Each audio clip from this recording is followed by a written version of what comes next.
Okay, so we're going to go ahead and take a look at graphing a function. And this is really now kind of a combination of talking about functions themselves from 8.1, and then now using radicals that we picked up in Chapter 10. So we're looking at a radical function here, and we're going to go ahead and the first thing is just set up a table of values and come up with a couple of points. We'll input these values here, and then we'll go ahead and evaluate the function, and we'll first graph these, and then we'll talk about the domain and range of the function afterwards. I have some things worked out here, but we'll go back through this work. So the first thing is if I put these values in, for example, here I get 4 minus a minus 5. That's really going to be plus 5, so I'll get the square root of 9, and that turns out to be 3. Okay, so I have the point, negative 5, 3, and I could just start this right here. I go over 1, 2, 3, 4, 5, and up 1, 2, 3, and I have a point right here. Okay, let's try another one. Let's put 0 in there, and we'll get the square root of 4 minus 0 is the square root of 4, and that gives me 2. So let's plot 0, 2, and that would be 0 and up 2, and we have a point right here. Then let's put 3 in. And when I do that, I'll get 4 minus 3 is the square root of 1, and that turns out to be 1. So 3, 1 turns out to be over here at 1, 2, 3, and up here at 1. And you can see that I'm getting this downward curving line right here. Let's put 4 in. Okay, so when I put 4 in, I get 4 minus 4. And that is the square root of 0, which I could still take. 0 times 0 would give me 0, so that's okay. And 4, 0 would be right here, right on the x-axis. Okay, and let's look at some other points that are a little more unusual. For example, if I put 2 in there, I don't get a perfect square underneath. I'd get 4 minus 2, and that turns out to be the square root of 2.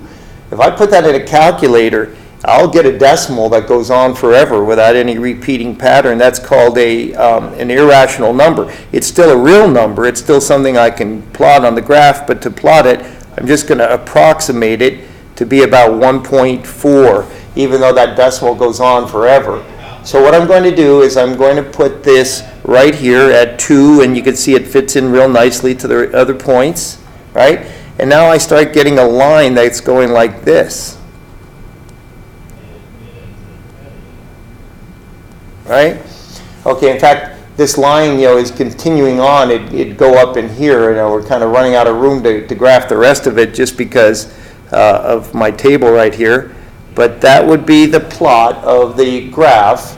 The f of x is equal to the square root of 4 minus x. Okay, now, let's take a look at the domain and range. Well, you can see already just from the graph that if I put any other value further to the right, for example, if I put a 5 in there, right? Watch what happens. If I put a 5 into my function, I would get 4 minus 5, and that would be the square root of negative 1, which is a non-real number. I can't take the square root of a negative because I can't come up with a number times itself that would give me a negative. So I think that my domain is starting to get limited. I'm not able to go past 4. If I put in anything 4 or greater than 4 in here, I'm going to end up taking the square root of a negative number. So what I'm going to do then is algebraically figure that out as well, even though the graph has given me a pretty good idea. So what I do to determine the domain of any radical function like this is I set the amount that is underneath the radical sign. That's called the radicand. I set that into an inequality. I say that 4 minus x has to be positive or 0. So I say 4 minus x has to be greater than or equal to 0. And first, I subtract 4 to the other side. That's how I got to here. And then the fact that I had negative 1 here. I don't really have x. I have negative x.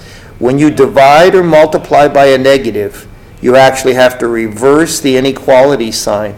So while negative x is greater than or equal to negative 4, x is less than or equal to positive 4. Because when I divide or multiply by a negative here, imagine I would multiply both sides by negative 1.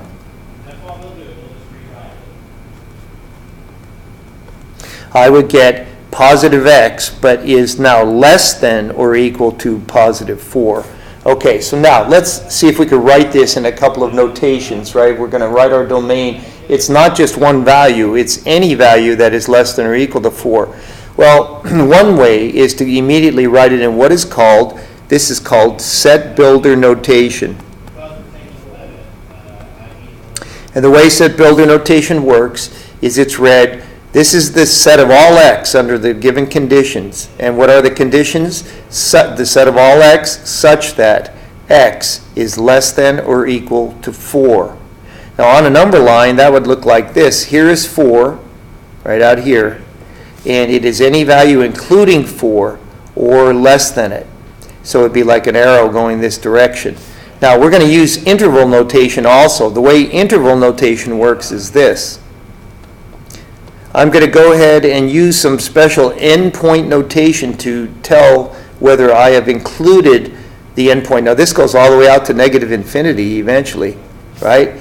It has no limit to the left, but it can't go any further than 4. So the way interval notation works is it always goes from the lowest point possible in the interval to the highest point possible in the interval, and it uses notation as follows. If I do not include an endpoint, like for example in this case, it goes out and it never reaches negative infinity, I use a parentheses. And then I put the lower limit, which is negative. It's the lowest number, the most negative number in the left direction that I can get to go into this function. And then I put a comma, and then I put the upper limit. Well, we know it can't be any greater than 4. We saw that happen here, right? And if I put any number greater than 4, I'll have a negative number under the radical sign, and I cannot take its square root. So I'm going to go ahead and use a different kind of notation. It can include 4.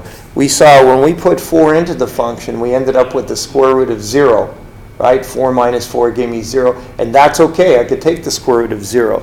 So what I'm going to do is put a bracket here. That means it includes that point. And these two notations really mean the same thing.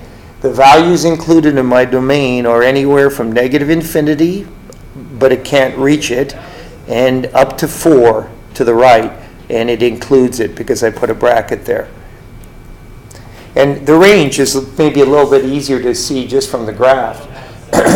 The lowest y value I'm going to get is right here. You notice it didn't go down any further.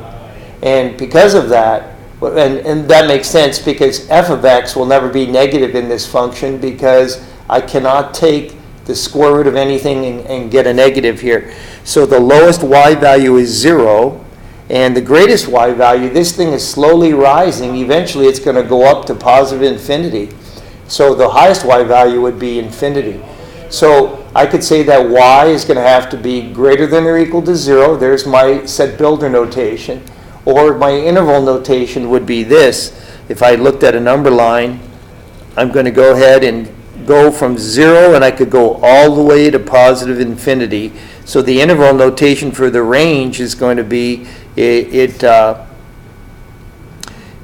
lowest limit, 0. It's actually going to include that point, and so I'm going to put a bracket, but I'm going to put it in the direction that the rest of the values that are possible for y. See, y could be as low as 0, and as great as positive infinity eventually. So I'm going to say here for the interval, it's going to be 0 up to infinity, but not including infinity.